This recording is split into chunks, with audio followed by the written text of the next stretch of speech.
హైకోర్టులో Mohan Babu lunch motion petition వేశారు. పోలీసులు జారీ చేసిన నోటీస్ కి సవాల్ చేశారు. ఆయన తన ఇంటి వద్ద పోలీస్ పికెట్ ఏర్పాటు చేసేలా ఆదేశాలు ఇవ్వాలని కోరారు మోహన్ బాబు. తాను సెక్యూరిటీ కోరినా భద్రత కల్పించలేదని వెంటనే తనకి భద్రత కల్పించాలని చెప్పి పిటిషన్లో కోరారు.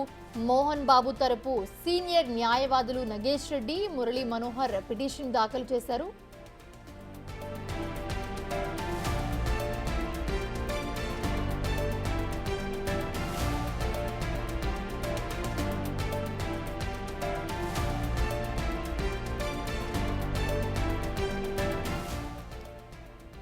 మోహన్ బాబు ఆల్రెడీ పోలీసుల్ని సెక్యూరిటీ కోరారు, బట్ నాకు సెక్యూరిటీ లభించలేదు అని చెప్పి ఆయన ప్రస్తుతం హైకోర్టులో మోహన్ బాబు అయితే లంచ్ మోషన్ పిటిషన్ వేశారు. పోలీసులు జారీ చేసిన నోటీస్ని సవాల్ చేస్తూ ఆయన ఈ పిటిషన్ వేశారు. తన ఇంటి వద్ద పోలీస్ పికెట్ ఏర్పాటు చేసేలా ఆదేశాలు ఇవ్వాలని చెప్పి వెంటనే మోహన్ బాబు కోరారు. తాను సెక్యూరిటీ కోరినా కూడా తనకి ఎలాంటి భద్రత కల్పించలేదని వెంటనే తనకు భద్రత కల్పించాలని పిటిషన్లో కోరారు. మోహన్ బాబు తరపున సీనియర్ న్యాయవాదులు నగేష్ రెడ్డి, మురళీ మనోహర్ ఈ పిటిషన్ దాఖలు చేశారు.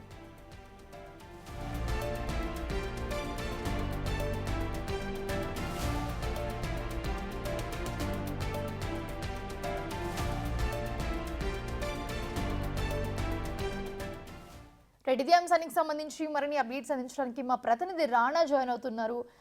రాణా, చూస్తున్నాము హైకోర్టులో Mohan Babu lunch motion petition వేశారు.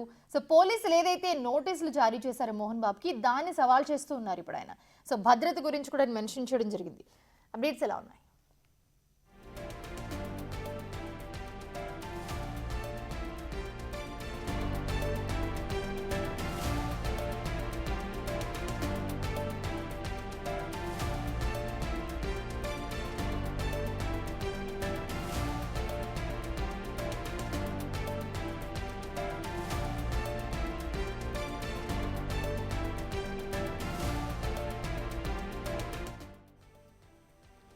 చూస్తూ ఉన్నాము, మోహన్ బాబు హైకోర్టులో లంచ్ మోషన్ పిటిషన్ వేశారు. పోలీసులు జారీ చేసిన నోటీసుని సవాల్ చేస్తూ ఆయన పిటిషన్ వేశారు.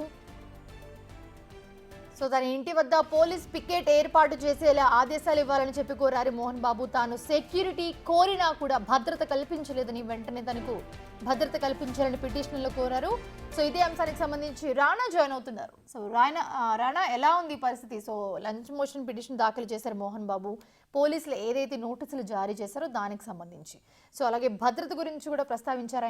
ఆయనకి స్పెషల్ సెక్యూరిటీ కావాలని కూడా అడుగుతున్నారు. సో ఏంటి అప్డేట్స్ ఏంటి రాణా?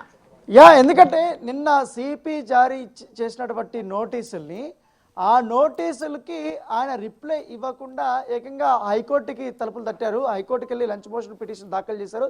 దాంట్లో కొన్ని అంశాలను ఆయన ప్రస్తావించారు. ముఖ్యంగా తాను సెక్యూరిటీ అడిగినా కూడా పోలీసులు ఇప్పటి వరకు కల్పించలేదు, పికెట్ని అక్కడ ఏర్పాటు చేయలేదు అనేసి కూడా ఆయన ఒక అంశాన్ని లేపాడు. దాంతోపాటు మనం చూస్తాం గత 3 రోజుల నుంచి కూడా ఈ ఏరియాలో మొత్తం కూడా పోలీసులు ఉన్నారు. అటువైపు ఇంకో గేట్ ఉంది, ఆ గేట్ దగ్గర పోలీసులు ఉన్నారు, ఈ గేట్ దగ్గర పోలీసులు ఉన్నారు. అంటే ఇక్కడ ఎవరైనా ఉన్నప్పుడు ఖచ్చితంగా కూడా వాళ్ళు భద్రత అనేది కూడా ఏర్పాటు చేస్తారు. ఇప్పుడు మోహన్ బాబు తనకు వచ్చినటువంటి నోటీసుల పైన మాత్రమే ఇప్పుడు హైకోర్టుకి వెళ్ళినటువంటి నేపథ్యం అయితే కనపడుతుంది. దాంతోపాటు వెంటనే తనకు భద్రత కావాలంటే కూడా ఈ లంచ్ మోషన్ పిటిషన్లో ఆయన ప్రస్తావించినటువంటి నేపథ్యం అయితే కనపడుతుంది.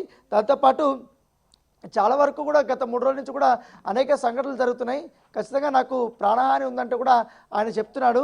సో అక్కడ భద్రత ఏర్పాటు చేయడంతో పాటు పికెట్ను కూడా అక్కడ ఏర్పాటు చేయాలనేది కూడా ఆయన చెప్తున్న నేపథ్యం ఏర్పడింది. మరోవైపు ఇప్పుడు మోహన్ బాబుకి సంబంధించినటువంటి హెల్త్ బులెటిన్ కూడా రిలీజ్ అయింది. ఆయనకి ఏంటి ఇబ్బంది ఏంటి అనేది కూడా ఇటు డాక్టర్లు ఇప్పుడే క్లియర్గా కూడా చెప్పినటువంటి నేపథ్యంలో ఓ పక్క ఆ ఎపిసోడ్ నడుస్తున్నటువంటి నేపథ్యంలో, మరోపక్క మంచు మనోజ్ ఇక్కడ మీడియాతో మాట్లాడిన తర్వాత ఆయన నేరుగా సిపి ఆఫీస్ దగ్గరికి వెళ్ళాడు. సిపితో ఇప్పుడు కాసేపట్లో ఆయన సమావేశం అవుతాడు.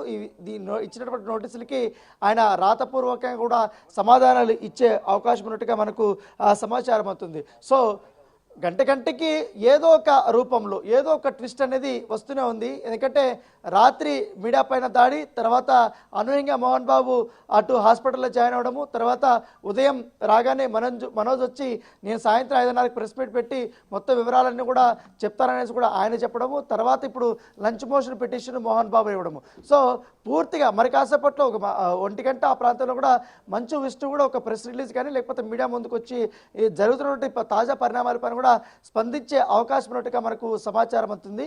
సో ఈ ఇంటర్నల్ ఇష్యూ అనేది కూడా పబ్లిక్ అయిపోవడము ఇప్పుడు ఎక్కడికెక్కడికో ఇది దారి తీస్తుందనే మనం భావించవచ్చు. అయితే ఇంతసేపు మనోజ్ మాట్లాడుతున్నప్పుడు తను టాయ్స్ కంపెనీ పెట్టినప్పుడు ఆ టాయ్స్ కంపెనీకి సంబంధించిన విషయంలో ఇద్దరము చాలా కూడా కష్టపడుతున్నాము. కాశ్మీర్, కన్యాకుమారి అన్ని ఏరియాలో కూడా మేము అక్కడ స్టోర్స్ పెట్టుకోవడానికి బిజినెస్ని డెవలప్ చేసుకోవడానికి మౌనిక నేను చాలా కష్టపడుతుంటే ఆ బిజినెస్ను కూడా దెబ్బతీయాలనే ఉద్దేశంతో కూడా వీళ్ళందరూ కూడా ప్లాన్ చేశారంటూ కూడా ఆయన చెప్తున్న నేపథ్యంగా పడుతుంది. ఎప్పుడైతే మ్యారేజ్ చేసుకున్నానో ఆ మ్యారేజ్కి సంబంధించినటువంటి అప్పటి నుంచి కూడా ఇష్యూస్ అనేది వచ్చాయనేది కూడా వారు చెప్తున్నటువంటి పరిస్థితి. అయితే ఇక్కడ లోపల తాళం వేసుకోబోయారు. తాళాన్ని ఇప్పుడు లోకల్ సెక్యూరిటీ సిబ్బంది బద్దలు కొడుతున్నారు.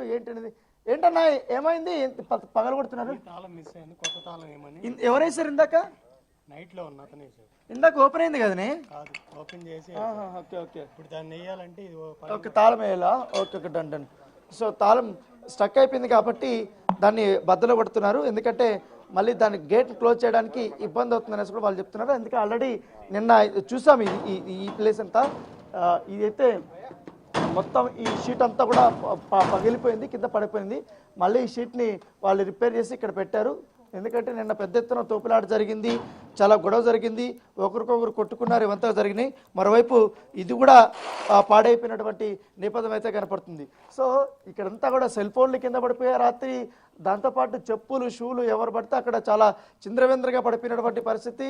నిన్న ఏకంగా బౌన్సర్లు మీడియా ప్రతినిధులు చూస్తుండగానే మోహన్ బాబుతో వచ్చినటువంటి బౌన్సర్లు మనోజ్ పైన చాలా తీవ్రంగా కూడా దాడి చేశారు. ఏకంగా షర్ట్ను కూడా చింపేసినటువంటి నేపథ్యం. అది ప్రశ్నించడానికి ఏం జరుగుతుందని చెప్పినప్పుడు మీడియా ప్రతినిధులు కూడా దాడి చేసినటువంటి సందర్భం. సో చాలా పరిణామాలు కూడా జరిగిపోయాయి కాబట్టి ఇప్పుడు మంచు ఫ్యామిలీలో జరుగుతున్నటువంటి ఈ గొడవ అనేది మొత్తం 2 స్టేట్ల వాళ్ళు కూడా చాలా ఆసక్తిగానే చూస్తున్నారు. ముఖ్యంగా ఈ సోషల్ మీడియాలో కూడా పెద్ద ఎత్తున కూడా డిస్కషన్ జరుగుతుంది. ఎందుకంటే మనోజ్కి మద్దతుగా చాలా పెద్ద స్థాయిలో కూడా పెరుగుతుంది. ఎందుకంటే ఎప్పుడూ క్రమశిక్షణ అని చెప్పే మోహన్ బాబు ఇప్పుడు తన కుటుంబ సభ్యుల్లో క్రమశిక్షణగా పెట్టడమే కాకుండా తను కూడా క్రమశిక్షణ తప్పి ఇట్లా ఈ రకమైనటువంటి పరిణామాలకు తెచ్చుకున్నాడనేసి కూడా వాళ్ళు కూడా చెప్తున్నారు. సో పిల్లల్ని 4 గోడల మధ్య కూర్చోబెట్టి సర్ది చెప్పి ఆ పంచాయతీ చేయాల్సింది ఆయనే గొడవలు దిగడం ఏంటనేది కూడా ఒక సెక్షన్కి సంబంధించినటువంటి అభిమానులు కానీ లేకపోతే శ్రేయోభిలాసులు కానీ వాళ్ళందరూ కూడా ఎక్స్ వేదికగా కూడా తమ అభిప్రాయాల్ని వారు చెప్తున్నటువంటి నేపథ్యంగా పడుతుంది. ఇటువైపు లంచ్ మోషన్ పిటిషన్ దాఖలు చేశారు. అది తీర్పు వచ్చే లోపల సాయంత్రము మంచు మనోజు చాలా కీలకమైన సెన్సేషన్ ప్రెస్ మీట్ నేను కండక్ట్ చేస్తానని చెప్తున్నారు. ఒకవేళ నిజంగానే ఆ ప్రెస్ మీట్ని పెట్టనిస్తారా లేకపోతే దాన్ని కూడా ఇన్ఫ్లుయెన్స్ చేసి ఆపిస్తారా అంటూ కూడా మంచు మనోజ్ సంబంధించినటువంటి అభిమానులు వారు క్వశ్చన్ చేస్తున్నటువంటి నేపథ్యంగా పడితే ఎట్టి పరిస్థితులైనా మొత్తం మంచు ఫ్యామిలీలో జరుగుతున్నటువంటి ఈ గొడవలన్నిటిపైన కూడా మంచు మనోజ్ నోరు తెరవాలి, వాస్తవాలు తెలిపాలి. ఎందుకంటే ఆ రోజు మంచు మనోజ్ మోహన్ బాబుపై దాడి చేశారనేసి కూడా పెద్ద ఎత్తున కూడా చర్చ జరుగుతున్న నేపథ్యంలో అది నిజమా కాదా, ఆ రోజు అంబులెన్స్ ఎందుకు వచ్చింది, అసలు ఆ రోజు ఏం జరిగింది, సీసీ కెమెరా సంబంధించిన ఫుటేజ్ వినయ్ కానీ విజయరెడ్డి కానీ వీళ్ళు ఎట్లా తీసుకెళ్తారు అనేది కూడా క్వశ్చన్ చేస్తున్నారు. ఖచ్చితంగా ఆ సీసీ ఫుటేజ్ అయితే దొరికితే మాత్రం అసలైనటువంటి వాస్తవాలు తెలుస్తాయని కూడా అభిమానులు చెప్తున్నారు. దాంతో మనోజ్ కూడా ఇదే అంశాన్ని కూడా ప్రస్తావిస్తున్నటువంటి పరిస్థితి. లంచ్ మోషన్ పిటిషన్ ఏదైతే దాఖలు చేశారో మోహన్ బాబు, దాంట్లో అసలు ఏమేమి అంశాలు పొందుపరిచారు, సో ఎలా ఉండబోతుంది మోహన్ బాబు యాక్షన్ ప్లాన్? ఎందుకంటే ఇప్పుడు ఒక పక్క మంచు మనోజ్ సాయంత్రం ప్రెస్ మీట్లోనే నేను అన్నీ మాట్లాడతానని చెప్పారు. బట్ నిన్న ఆయన వర్షన్ వేరుంది, ఇందాక ఆయన మాట్లాడుతుంటే కొంచెం వర్షన్ వేరేగా అనిపించింది. నేను ఏమున్నా సాయంత్రం మాట్లాడతానని చెప్పారు. బట్ ఈలోపే మనకి రాచకొండ వెళ్ళి కలవాల్సి ఉండగా సో ఆల్రెడీ ఇప్పుడు కాంటినెంటల్ డాక్టర్స్ బులెటిన్ రిలీజ్ చేశారు. ఈలోపే మోహన్ బాబు మధ్యాహ్నం లంచ్ మోషన్ పిటిషన్ దాఖలు చేశారు. సో ఎలా ఉండబోతుందనే ఉత్కంఠ అయితే అసలు క్షణక్షణం కూడా ఒక్కొక్క మూవ్ చూస్తూ ఉంటుంటే ఒకరు ఒకలాగా చేస్తూ ఉన్నారు. సో ఏంటి మోహన్ బాబు యాక్షన్ ప్లాన్ ఎలా ఉండబోతుంది ఈ విషయంలో? సో లంచ్ మోషన్ పిటిషన్లో ఏ అంశాలు పొందుపరిచారు, ఆయన అసలు ఏమేమి అంశాలు ప్రస్తావించారు? అంటే మంచు మోహన్ బాబు మాత్రం మొదటి నుంచి కూడా మనం చూస్తున్నాం తన యాక్షన్స్ సుధీర్ బాబుకి లేఖ రాయడము, లేఖ రాసిన తర్వాత నాకు భద్రత కల్పించే మనోజ్ నుంచి కూడా నాకు రక్షణ కల్పించాలి, తాగొచ్చి కొడుతున్నాడంటూ కూడా లేఖ రాయడము, ఇవన్నీ కూడా మనం చూసాము. తర్వాత నిన్న ఆ గొడవ జరిగిన తర్వాత హాస్పిటల్లో అడ్మిట్ అవ్వడము, ఇప్పుడు హెల్త్ బులెటిన్ రిలీజ్ అవ్వడము, ఇప్పుడు ఏకంగా లంచ్ మోషన్ పిటిషన్ వేయడం. లంచ్ మోషన్ పిటిషన్లో కూడా ఆయన ఎక్కడ తను విచారణకి ఎలా హాజరు కాకూడదు అనే దానిపైన కూడా రాసినట్టుగా అనిపిస్తుంది, మనకు వేసినట్టుగా అనిపిస్తుంది. ఎందుకంటే మనోజ్కి చెప్పగానే అతను వెళ్ళిపోయాడు. విష్ణు ఇప్పటి వరకు వెళ్తాడా లేదని కూడా ఒక క్లారిటీ లేదు. మోహన్ బాబు ఇప్పుడేమో హాస్పిటల్లో హెల్త్ ఇష్యూస్ ఉన్నాయి కాబట్టి దాదాపు 4 రోజులు 5 రోజుల పాటు ఖచ్చితంగా కూడా అదే కాంటినెంటల్ హాస్పిటల్లో అతను అడ్మిట్ అవ్వాల్సినటువంటి పరిస్థితి. ఎందుకంటే ఇప్పుడు రిలీజ్ చేసినటువంటి హెల్త్ బులెటిన్లో కూడా అట్లనే ఉంది ఆయన హెల్త్ కండిషను. సో దాంతోపాటు ఇప్పుడు ఆయన లేవనెత్తినటువంటి మెయిన్ అంశం ఏంటంటే భద్రత కల్పించండి అనేసి. తన ఇంటి దగ్గర పికెట్తో పాటు తనకు భద్రత కల్పించాలని చెప్తున్నారు. పోలీసులు మాత్రం మేము రాత్రింబవళ్ళు ఇక్కడే ఉన్నాము, ఇంకా భద్రత మేము కల్పిస్తూనే ఉన్నాము అనేది కూడా వాళ్ళు చెప్తున్నారు. నేను అడిగినా కూడా నాకు భద్రత కల్పించలేదనేసి ఈయన అంటున్నాడు. సో చూడాలి, ఇప్పుడు సాయంత్రం దీనిపైన వాదనలు జరుగుతాయి కాబట్టి మధ్యాహ్నం వాదనలు జరిగిన తర్వాత జడ్జు మోహన్ బాబు చెప్పినటువంటి అంశాల్ని పరిగణలోకి తీసుకుంటాడా లేకపోతే పోలీసుల వర్షన్ చూసుకుంటాడా అనేది కూడా మనం వేచి చూడాల్సినటువంటి అవసరం ఉంటుంది. సో ఏదేమంటే కానీ చాలా ఆసక్తికరమైనటువంటి పరిణామాలే జరుగుతున్నాయి. ఓ పక్కేమో జర్నలిస్టులు పెద్ద ఎత్తున కూడా ఉద్యమాలు కూడా చేస్తున్నారు, ఆందోళన చేస్తున్నారు. ఇంతసేపు మంచు మనోజ్ బయటకు వచ్చినప్పుడు ఇక్కడ ఆందోళన చేశారు, మరోవైపు అక్కడ ఫిల్మ్ నగర్లో ఉన్నటువంటి ఎఫ్ఎన్సీసీ ఫిల్మ్ ఛాంబర్ ముందు కూడా అక్కడ జర్నలిస్టులు అందరూ కూడా ఆందోళన చేస్తున్నారు. నిజంగా మీడియా పైన వారు దాడి చేసిన ఇంతెందుకు మొన్న బిగ్ టీవీ నేను వెళ్ళినప్పుడు మన విష్ణుకు సంబంధించిన ఆఫీస్ దగ్గర దాదాపు అక్కడ 30 మంది బౌన్సర్లు, కేవలం కెమెరా బయటకు తీస్తే చాలు, మనుషులు అక్కడ 2 కనపడితే చాలు అందరూ కూడా మీదకు వచ్చేస్తున్నటువంటి పరిస్థితి. వాళ్ళు కూడా మీడియా ప్రతినిధులతో వాగ్వాదం చేసే పరిస్థితి. అంటే వాళ్ళకి మనం చాలా క్లియర్గా చెప్పాం, మీరు మీ డ్యూటీ చేసుకోండి, మీడియా పని మీడియా చూసుకుంటుంది అనేసి కూడా చెప్పినప్పుడు కానీ వాళ్ళు ఎక్కువగా గొడవ పడే విధంగానే మీదకి వస్తున్నటువంటి సందర్భం. యాక్చువల్లీ మొన్ననే గొడవ జరగాల్సింది, కాకపోతే నిన్న వాళ్ళు కొంచెం అవకాశం చూసుకొని ఏకంగా లోగా తీసుకొని కొట్టే స్టేజ్కి వెళ్ళిపోయారంటే అర్థం చేసుకోవచ్చు. సో ఏదైనా కానీ సోషల్ మీడియాలో అయితే చాలా వ్యతిరేకత కనపడుతుంది.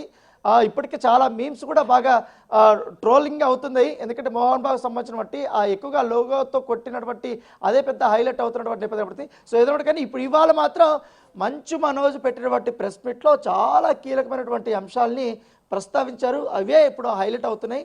సో చూడాలి, దానికి కొనసాగింపుగా సాయంత్రము ఇంకా ఇంటర్నల్ ఇష్యూస్ అనేది ఎన్ని బయట పెడతారు. మరి ఇంకోటి ఆసక్తికర పరిణామం ఏంటంటే మొన్న మంచులక్ష్మి హుటాహుటిన బాంబే నుండి వచ్చింది. బాంబే నుండి వచ్చిన తర్వాత ఆమె 2 hours లోపల ఉంది. తర్వాత ఆమెను కూడా ఆమె ఇక్కడి నుంచి వెళ్ళిపోయి నిన్ను ఎవరు రమ్మన్నారు అన్నట్టుగా తెలిసింది మోహన్ బాబు.